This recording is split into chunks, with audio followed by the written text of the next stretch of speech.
বাংলাদেশের রাজনীতি মানে দুটি নাম শেখ হাসিনা ও খালেদা জিয়া। ৩০ বছরও বেশি সময় ধরে এই দুই নেত্রীর দ্বন্দ্ব, নেতৃত্ব ও প্রতিদান ধরে গড়ে তুলছে দেশের রাজনীতির চালচিত্র। আর জেনে নেই সেই উত্থাল ইতিহাস, যার প্রভাব এখন অনুভূত হচ্ছে রাষ্ট্র জুড়ে। বাংলাদেশের রাজনৈতিক ইতিহাসের সবচেয়ে আলোচিত ও দীর্ঘস্থায়ী দ্বন্দ্ব হচ্ছে শেখ হাসিনা ও খালেদা জিয়ার মধ্যে। ১৯৯০ সালে স্বৈরাচার পতনের পর গণতন্ত্রে ফিরে আসার পর থেকেই এই দুই নেত্রীর নেতৃত্বে শুরু হয় এক দীর্ঘ রাজনৈতিক প্রতিদ্বন্দ্বিতা। শেখ হাসিনাও জাতির পিতা বঙ্গবন্ধু শেখ মুজিবুর রহমানের কন্যা ও আওয়ামী লীগের সভাপতি। অন্যদিকে খালেদা জিয়া ছিলেন সাবেক রাষ্ট্রপতি জিয়াউর রহমানের স্ত্রী ও বিএনপির নেতৃত্বদানকারী।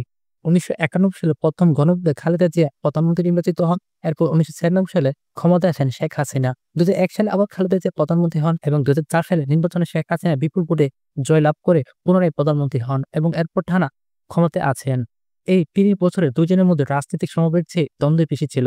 সংসদ বর্জন, হরতাল, বিক্ষোভ, রাজনৈতিক সহিংসতা ও নির্বাচনকে ঘিরে বিরোধ এসব ছিল প্রায় নিত্যদিনের চিত্র। তারা কখনো একে অপরের সাথে সহাবস্থান করতে পারেনি, বরং রাজনীতিকে ব্যক্তিকেন্দ্রিক করে তোলা হয়েছে, যেখানে দলের আদর্শের চেয়ে ব্যক্তি বরিতা প্রাধান্য পেয়েছে। অপের আমলে একে অপরের বিরুদ্ধে দুর্নীতির অভিযোগ, বিচারিক মামলা এবং রাজনৈতিক ধর্মপীড়নের অভিযোগ উঠেছে।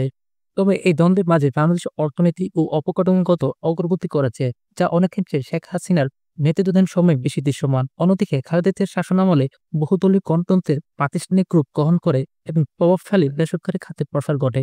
এই দুই নেত্রীর রাজনীতি দেশের জনগণকে দ্বিধাবিভক্ত করে তুলেছে। কেউ হাসিনার সমর্থক, কেউ আবার খালেদা জিয়ার। এটি কেবল এক রাজনৈতিক দ্বন্দ্ব নয়, বরং একটি জাতির রাজনৈতিক মানসিকতার প্রতিচ্ছবি।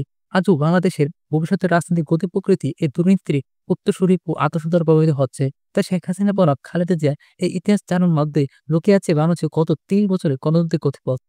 ভিডিও থেকে ভালো লাগলে অবশ্যই লাইক দিন, কমেন্টে জানিয়ে দিন আপনার মতামত এবং নতুন নতুন ভিডিও পেতে চাইলে অবশ্যই চ্যানেলটি সাবস্ক্রাইব করবেন। Thank you for watching.